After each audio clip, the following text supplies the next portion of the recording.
seperti keluarga lah. Kadang-kadang ganggu saya itu.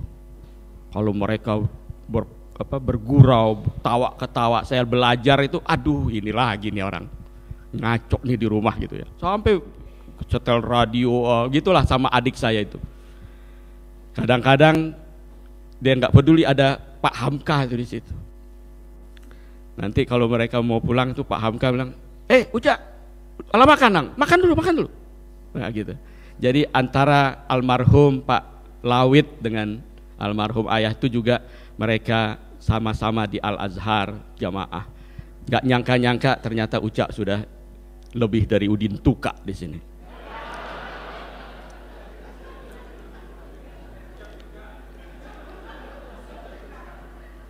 Jadi kami hubungan di Facebook. Begitu di Facebook. Nah, lalu saya tulis karena gini, Buya Hamka itu dia mengarang buku, mungkin Bapak Ibu mengenal bukunya, yaitu Tenggelam Kapal Van der Wijk. Insya Allah juga akan difilmkan nanti. Kemudian di bawah lindungan Ka'bah yang sudah beredar tadi malam itu. Jadi saya tulis bahwa akan beredar buku film dari karya almarhum Buya Hamka. Lalu ini orang kecadiannya orang awak itu begitu dia peluang dia kirim berita ke saya, Bang Afif, kalau gitu diputar di Sydney. Saya nggak kepikir, udah hubungan saja sama produsernya. Nah itulah yang terjadi, dia hubungan dengan produser. Lalu saya saksikan bagaimana mereka anak-anak muda yang punya potensi yang luar biasa, itulah yang bergerak menyelenggarakan suksesnya pemutaran film tadi malam itu. Hadirin yang dimuliakan Allah Subhanahu wa taala, saya melihat satu potensi besar di kalangan kita, keluarga besar, umumnya masyarakat Indonesia, khususnya orang awak ini, yang harus kita galakkan. Kita ingat bahwasanya kita ini merantau kemari. Kita ingat negeri kita, kampung kita di nun jauh di sana itu memerlukan pemikiran dan tenaga kita yang ada di sini.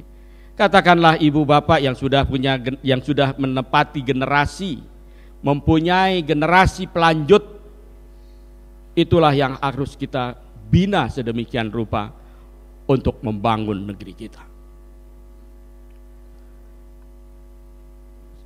Saya ingin menyampaikan bahwa apa yang disampaikan oleh ustadz-ustadz kita setiap ada pengajian kita, itu bukan hal-hal yang baru. Semua itu merupakan ajaran lama yang abadi, yaitu berpedoman menjalankan kehidupan ini dengan berpedoman kepada kitabullah Al-Quranul Karim dan sunnah Rasulullah Muhammad sallallahu alaihi wasallam. Maka dari itu Bapak Ibu sekalian, meskipun kita jauh di rantau, tetapi kita ingat pesan Al-Quran yang dia katakan, a'udzubillahi minasyaitonirrajim,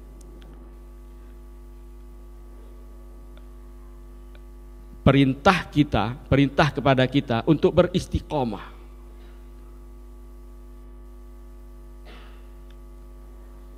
Kok saya lupa ini, mungkin ada yang ingat. Dalam Al-Quran disebutkan Rasulullah SAW pernah didatangi oleh seorang laki-laki. Dia katakan, wahai Rasul, aku akan merantau ke negeri yang jauh. Apa bekal yang harus kupegang? Sebutkan wahai Rasul, sehingga aku tidak akan bertanya lagi kepadamu sebelum aku berangkat. Rasulullah kemudian mengatakan, Qul amantu billah summastaqim. Katakanlah, ikrarkan di dalam hatimu, di dalam tekadmu, aku beriman kepada Allah, dan kemudian engkau berpegang teguh kepada perkataanmu dan ikrarmu itu. Artinya Bapak Ibu sekalian, kita diperintahkan untuk mengikrarkan bahwa aku orang yang beriman kepada Allah. Kemudian apapun konsekuensinya, aku harus pegang itu. Tekad itu, yaitu beriman kepada Allah. Inilah yang menjadi pedoman bagi kita sekalian.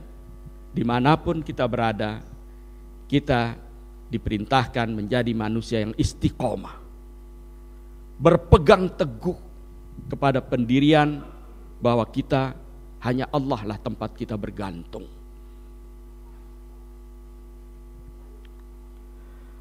Hadirin yang dimuliakan Allah Subhanahu wa taala, saya ingat di dalam surat Al-Kahfi ayat 45, Allah menggambarkan bagaimana kehidupan di dunia ini, kehidupan proses kejadian manusia itu. Lalu kita hidup di dunia ini. Dia katakan, wadrib, a'udzubillahi minasyaitonirrajim, wadrib lahum masalal hayatid dunya. Berikanlah contoh, berikanlah perumpamaan kepada umat. Perumpamaan bagaimana kehidupan di dunia ini. Bagaimana proses kehidupan itu, kejadian kehidupan ini. Kama'in anzalnahu minas sama'i, bagaikan air yang diturunkan dari langit. Fakhtalata bihi nabatul ard, begitu air diturunkan dari langit berupa hujan, kemudian tanah pun subur dan tumbuhlah tumbuh-tumbuhan, pohon-pohonan itu bertumbuhan sedemikian rupa. Fakhtalata bihi nabatul ard. Kita tahu begitu air diturunkan dari langit, maka suburlah tanaman-tanaman. Tapi ini perumpamaan yang diberikan Allah. Begitu juga manusia. Begitu dia lahir ke bumi, ke dunia ini, dia tumbuh sedemikian rupa dari ASI, air susu ibu.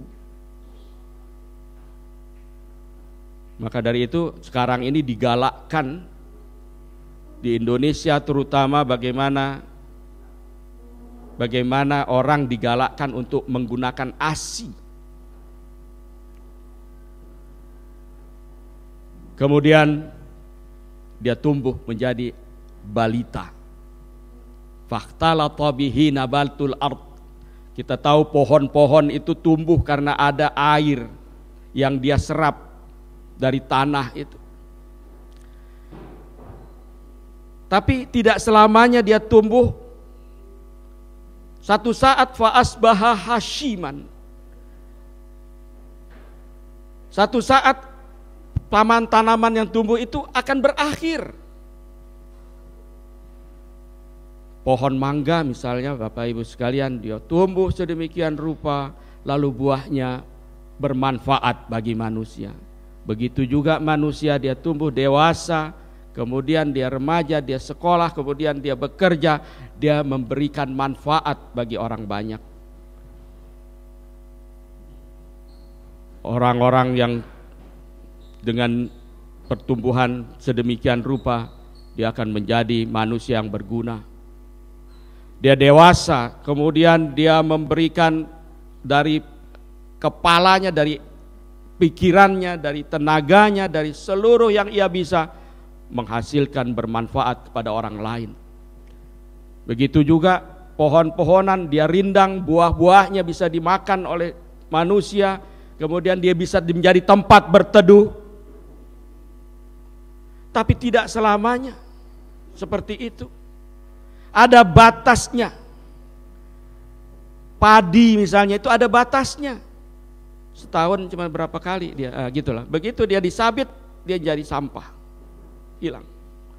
Begitu juga pohon, kadang-kadang pohon itu lebih tua umurnya dibandingkan manusia. Begitu juga manusia. Fa asbaha hashiman, dia kering. Tadruhur riyah, kata Al-Quran di situ disebutkan, dia diterpa angin kencang zaman demi zaman. Dia akhirnya menjadi pohon yang kering, mati. Begitu juga manusia. Dia sudah bekerja, menghasilkan, memberikan manfaat, memberikan rezeki kepada keluarganya. Kemudian ada masa MPP ya Pak ya. MPP apa Pak? Mati pelan-pelan Bu. Oh iya, masa persiapan pensiun. MPP, udah gitu P, pensiun. Nah begitulah. Kemudian tamat game. Kita tahu, kita belajar dulu oleh guru kita dikatakan wal asri innal insana lafi khusrin. Demi masa yang panjang, dan kita hidup di antara masa yang luar biasa panjangnya. Kita cuma setitik dari masa itu. Tapi di setitik pun kita harus mempunyai hidup yang berarti. Itulah yang digariskan di dalam agama kita. Apa artinya kita hidup tetapi tidak punya makna apa-apa? Fa asbaha hashiman tadruhur riyah. Begitulah proses manusia. Dia tua. Kemudian cobalah bayangkan kemarin kita mengalami bulan Ramadan. Bapak ibu membangunkan anak-anak ketika sahur. Betul nggak Bu? Ingatkah kita ketika kita dibangunkan oleh orang tua kita? Kita makan bersama orang tua kita. Kita kadang-kadang puasa kita itu waktu masih zaman balita ya Bu. Kita puasa juga ikut waktu orang tua kita sahur, kita ikut sahur, makan, kenyang kan? Jam 9 lapar, makan lagi. Ibu kita bikin gorengan, kita makan juga. Orang belum makan, kita sudah makan. Orang buka puasa, kita makan lagi. Akhirnya badan kita gemuk waktu bulan Ramadan. Waktu itu, dulu kita dibangunkan oleh orang tua kita. Ikut, kita semangat. Kita kenang itu, makin lama kita sudah dewasa. Sekarang kita bangunkan anak-anak kita. Kita duduk bersama anak-anak kita ketika sahur. Bayangkanlah dulu orang-orang yang kita cintai, yang membangunkan kita itu duduk juga bersama kita. Kemana mereka? Mereka sudah pergi duluan, pulang ke kampung halaman yang abadi. Ini tahun kemarin. Tahun depan bagaimana? Apakah kita masih bisa duduk bersama anak-anak kita?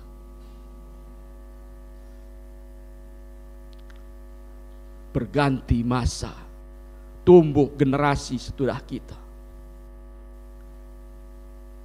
Apakah kita akan meninggalkan sesuatu yang tidak ada artinya?